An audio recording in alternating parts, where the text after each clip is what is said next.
Welcome to Crown and Covenant. In the previous episode, we saw the gospel cross borders, from Jerusalem to Samaria, Antioch, and the wider Gentile world. But as the church grew, it also became more visible. Invisibility brought suspicion. In this episode, we will see how a movement with little power began to face the force of the state. From local accusations to Nero, Rome, and the first memories of Christian martyrdom. Stay with us and subscribe to follow the story step by step. I know that you have but little power, and yet you have kept my word and have not denied my name. That line from Revelation opens this chapter like a lamp in a darkened room. From the very beginning, Christianity was not a path of safety. Its Lord had died on a cross under public shame, judged by imperial power as a criminal, and rejected by many of his own people. Soon after came Stephen, stoned for his witness. Then James, killed by royal order. Before Christianity learned to speak to empires, it learned to bury its dead and remember their names. That pattern never entirely disappeared. Across the centuries, some believers would seal their testimony with blood. But the reasons for persecution and the way it unfolded changed from one generation to another. In the earliest decades, Christians were still a small and fragile community. They had no armies, no courts, and no public power. Their strength was conviction, memory, prayer, and stubborn hope. And the first great conflicts were not yet a straightforward war between church and empire. At first, the struggle appeared inside the Jewish world itself, where the message of Jesus raised urgent and painful questions. Who were these disciples? Were they faithful Jews proclaiming fulfillment, or dangerous deceivers leading Israel astray? That question shaped the first opposition Christians faced. Rome, for a time, looked on from the side. Roman officials were less interested in theology than in order. If no riot broke out, they usually preferred not to interfere, but history was moving. What began as a dispute over scripture, Messiah, and covenant would slowly become a question of loyalty, identity, and public obedience before the state. This episode follows that turning point. How a movement born within Judaism came to be noticed, feared and punished by imperial power.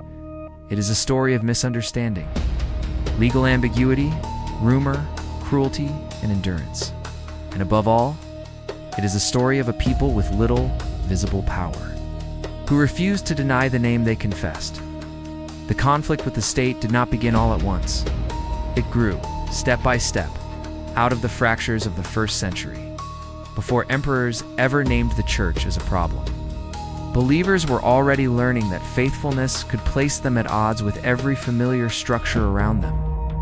The earliest church was learning that faithfulness to Christ could cost reputation, safety, and belonging long before it ever cost legal status.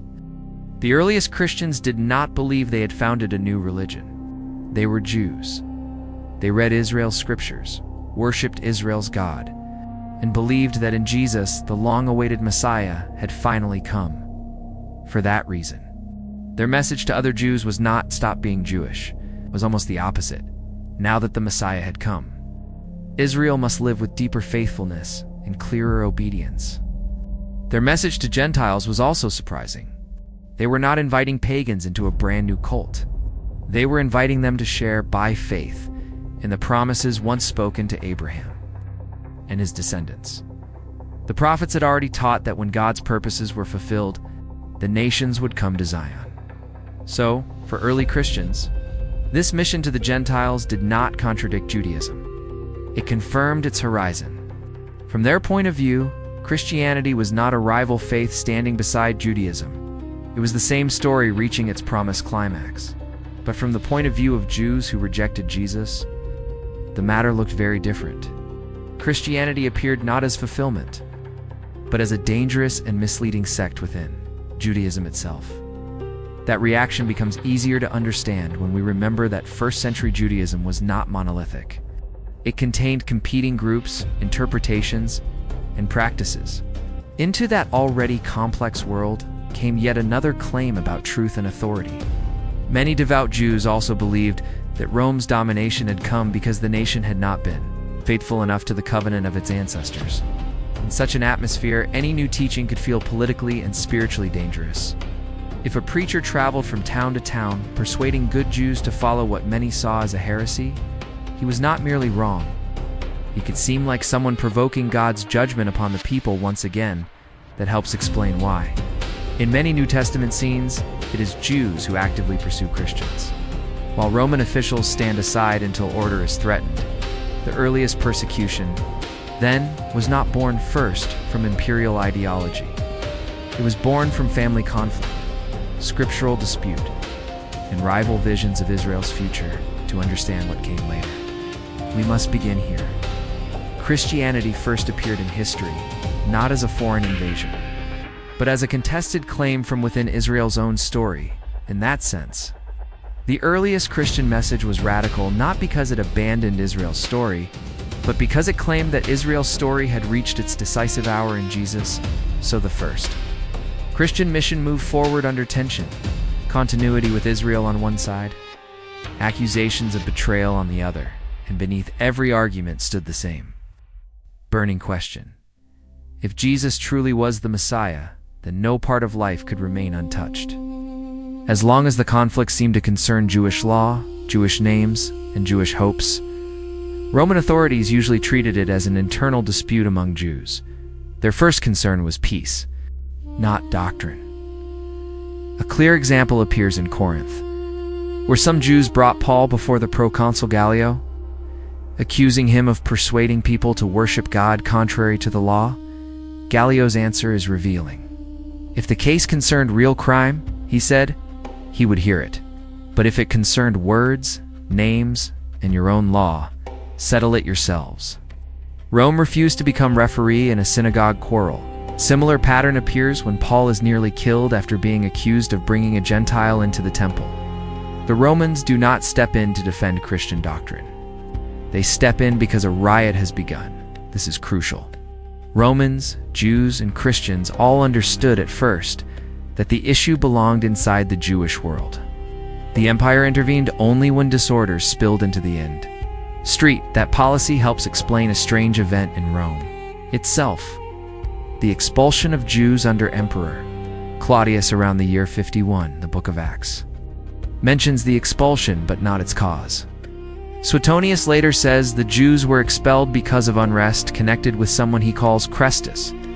Most historians believe Chrestus was a confused reference to Christus. In other words, disputes about Jesus had produced enough unrest among Jews in Rome that the emperor drove them all out. Even then, the state still did not perceive Christianity as a separate religion. It saw noise, agitation, and civil inconvenience inside a Jewish population already known to be difficult to govern. For a time, that ambiguity offered Christians a kind of shelter. If they were seen as part of Judaism, their refusal to worship Roman gods or the emperor did not automatically look like political rebellion. The problem was that this shelter would not last forever. The church was changing, and Rome would eventually notice. What began as a dispute inside one people was becoming a movement spread across many peoples. That difference changed everything. Rome could tolerate many gods and many customs. What it feared was not difference by itself, but any difference that threatened civic stability or public ritual unity. In that early phase, the empire still thought it could keep a distance. It would soon discover that distance was harder to maintain than expected. As the church spread among Gentiles, the proportion of Jews within it slowly diminished. Congregations that once looked like one branch of Jewish life began to look like something wider, stranger, and harder to classify at the same time. Jewish nationalism was intensifying, and the pressures that would later lead to revolt against Rome were beginning to gather force. Many Gentile Christians wanted clear distance from that movement. Roman authorities understood Judaism well enough to know that most Jews rejected emperor worship out of ancient conviction, not because they planned rebellion every day, so Jews were often granted exemptions that others did not receive. But once Christianity ceased to look simply Jewish, the old protections grew uncertain. If Christians were not Jews, then why did they refuse the public signs of loyalty expected across the empire? What had once looked like piety could now be interpreted as stubborn. disobedience. That shift in perception lay at the root of centuries of future persecution. The state did not begin by studying Christian theology. It began by asking whether Christians would take their place in the public. Religious order. There is a solemn warning here as well. The earliest conflict between Jews and Christians belonged to a very specific historical setting. Later generations often tore those texts from their setting and used them as weapons against Jews. That was a tragic distortion. The New Testament itself was written by Christian Jews. Paul, who suffered at the hands of some opponents, still spoke of the hope of Israel with love, not contempt. So this chapter must be read with historical precision and moral caution. It tells us how conflict developed, not how later hatred should be justified, by the middle of the 1st century. However, such nuance mattered little to frightened crowds and ambitious rulers. Public suspicion was growing. One emperor in particular would exploit it with deadly skill. Nero came to power in the year 54. At first, he was not entirely unpopular. Some even regarded him as a reasonable ruler, and his early policies pleased many among the common people. But vanity, performance, and appetite slowly took hold. The emperor who wanted applause would soon discover the political usefulness of a scapegoat. Once that question was framed politically, every Christian refusal could be read through the vocabulary of suspicion, disloyalty, and civic danger. A faith once sheltered under Jewish status was becoming visible in its own right. And visibility would soon bring vulnerability. From that moment on, misunderstanding no longer remained only religious. It began to acquire legal and civic consequences. As the years passed, Nero became increasingly consumed by grandeur, luxury, and artistic self-display. He loved not only power, but admiration, and he built a court designed to satisfy every whim. Many in Rome came to despise him. Poets and performers resented his pretensions. Ordinary people heard rumors that the emperor had lost his mind. Then came the night of June 18, 64. A great fire broke out in Rome, and the capital of the empire became a furnace of panic, smoke, and collapsing streets. Nero appears to have been away at Antium when the fire began. When he heard the news, he returned quickly and tried to organize relief. Opening gardens and public buildings to the homeless, yet help did not erase suspicion. The fire burned for 6 days and 7 nights, then flared again. 10 of Rome's 14 districts were devastated. In the midst of grief and hunger, people demanded justice. Who had done this? Why had the city burned? Fear quickly turned into rumor, and rumor into accusation. One rumor said Nero had watched the destruction like an actor, singing of Troy while the city burned beneath him. Another claimed he wanted Rome destroyed so he could rebuild it according to his own fantasy. Tacitus, who records these reports, seems inclined to think the fire began accidentally, perhaps in an oil warehouse. But by then, the emperor's credibility had already been damaged. Nero understood that suspicion would destroy him unless another target absorbed the public anger. Somewhere, a scapegoat had to be found. 2 of the districts that had escaped the flames contained many Jewish and Christian residents. These communities were visible, different, and already burdened by rumor. So Nero chose the Christians. The charge may have begun with arson, but it quickly became something broader and darker.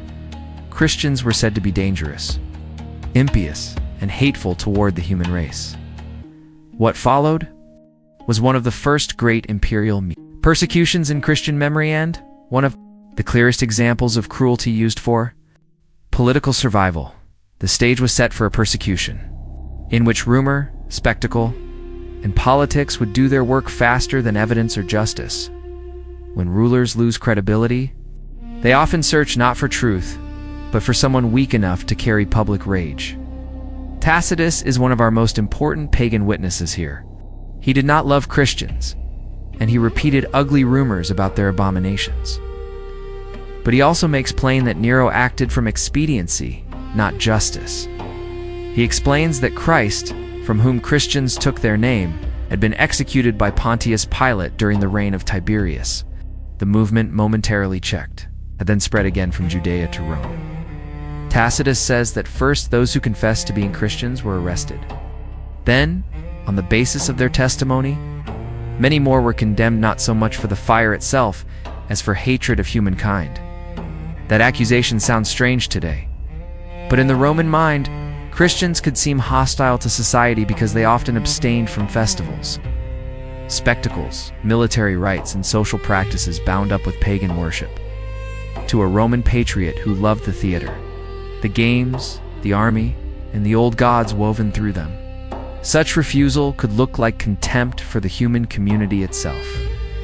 Then Tacitus describes the punishments. Some believers were wrapped in animal skins and torn apart by dogs. Others were crucified. Others were burned at night like living torches. Nero opened his gardens for these spectacles, and in the circus, he made himself part of the performance. Dressed as a charioteer or riding among the crowds, even people who believed Christians deserved punishment began to pity them. The cruelty was so excessive that it exposed its true purpose. This was not the common good. It was the appetite of one ruler. These lines matter because they are among the few surviving pagan testimonies to the torture of early Christians. They preserve the memory not of a fair trial, but of humiliation staged for applause. Asterisk, how far the Neronian persecution extended is difficult to know. It may have been largely confined to Rome, though in Christian memory its terror echoed far beyond the capital. It is very possible that both Peter and Paul died in this period. Their names are not proven by Tacitus here, but the ancient church remembered them among Nero's victims. Under Nero, Christians began to learn a bitter lesson once the state identified them as a separate body. The mere name Christian could become accusation enough. Nero's violence also left a memory pattern. For later generations, the martyr, not only as victim, but as witness whose suffering exposed the moral poverty of imperial power, the memory of those nights in Rome would remain in the church not only as horror, but as a lesson in what happens when power feeds on spectacle. Martyrdom entered Christian memory here not as romantic legend, but as the cost of refusing a lie enforced by power. After Nero's death in 68, the empire lurched through political turmoil. The year 69 became known as the Year of Four Emperors. Under Vespasian and Titus, Christians were generally left alone. That calm did not last forever. Domitian, who followed Titus, at first paid little special attention to Christians. Why he later turned against them is still not entirely clear. He did, however, care deeply about Roman tradition and imperial order.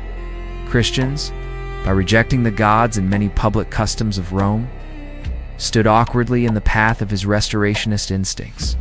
Jews also came under pressure. After the temple's destruction in the year 70, Domitian required that the annual contribution once sent to Jerusalem now be paid into the imperial treasury. Some Jews refused. Others paid while making clear that Rome had not replaced Jerusalem. In response, Domitian tightened policy and treated Jewish identity with increasing suspicion. The difficulty was that Roman administrators still did not always distinguish clearly between Jews and Christians. Anyone associated with Jewish practices could attract unwanted attention, so a new persecution arose, directed in different places against both Jews and Christians. As before, it does not seem to have been equally severe throughout the empire in Rome. Names stand out: Flavius Clemens and Flavia Domitilla, perhaps connected to the imperial family. They were accused of atheism and of Jewish practices. Because Christians worshipped an invisible God and refused the gods of the city, pagans often called them atheists. It is therefore likely that Clemens and Domitilla suffered as Christians. Ancient writers also speak of many other sufferers, though their names are lost. The letter known as First Clement speaks of sudden and repeated afflictions falling upon the Roman Church in Asia Minor. Memories of this pressure ran deep. Their exile, fear, and faithful endurance helped give birth to one of the most powerful books in the New Testament, under Domitian. The conflict with the state was no longer a local accident. It had become part of the church's self-understanding. What officials could not classify, they often feared. And what they feared, they were tempted to control with accusation, taxation, exile, and force. Suspicion was now woven into administration itself. Theology, taxes, and public order had become tightly entangled.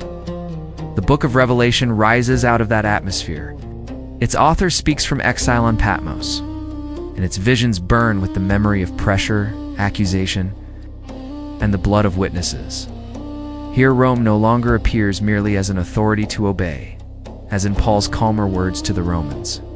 In Revelation, Rome becomes Babylon the Great, drunk with the blood of saints and martyrs. That fierce language must be heard in context. It is the speech of a wounded church trying to remain faithful while imperial power demands what belongs to God alone. Against the earthly city of domination stands another city, the New Jerusalem. Coming down from heaven, where Rome threatens tears, the heavenly city promises that God will wipe every tear away. This is why Revelation became so precious to communities under pressure. It did not deny suffering. It reinterpreted suffering through worship, endurance, and the certainty that empire was not ultimate. Fortunately for Christians, Domitian's reign was nearing its end when persecution sharpened. Like Nero before him, he came to be seen by enemies as a tyrant, hungry for power and divine honors. A conspiracy formed. Domitian was murdered in his own palace, and the Senate decreed that his name should be erased from public memory. The ruler who demanded remembrance received official forgetting. Later, Christian writers naturally remembered him as a persecutor. Modern historians often judge him more carefully. But for the church of that time, what mattered most was that the pressure suddenly eased. After Domitian's fall, Christians received a few years of relative peace. Yet the deeper issue remained unresolved. The empire still expected public loyalty in religious form, and Christians still could not yield it. So the first conflicts with the state were not random episodes. They revealed a fault line that would shape the next centuries: who has the right to command worship, allegiance, and the conscience. The church entered that struggle with little visible power. No army defended it. No senate represented it. Its endurance rested on testimony, memory, the conviction that Jesus, not Caesar's Lord. And so we return to the promise that opened this chapter: little power, faithful witness, and a name not denied. In that tension, the history of Christian martyrdom truly begins. That fragile peace after Domitian was not a resolution. It was an interval quiet enough to breathe, but not yet quiet enough to forget what empire could demand. The church had survived the first shock, but the deeper contest between imperial claims and Christian confession was only beginning. Peace, then, was never merely the absence of violence. It was the fragile space in which the church could pray, remember, and prepare for what might come next.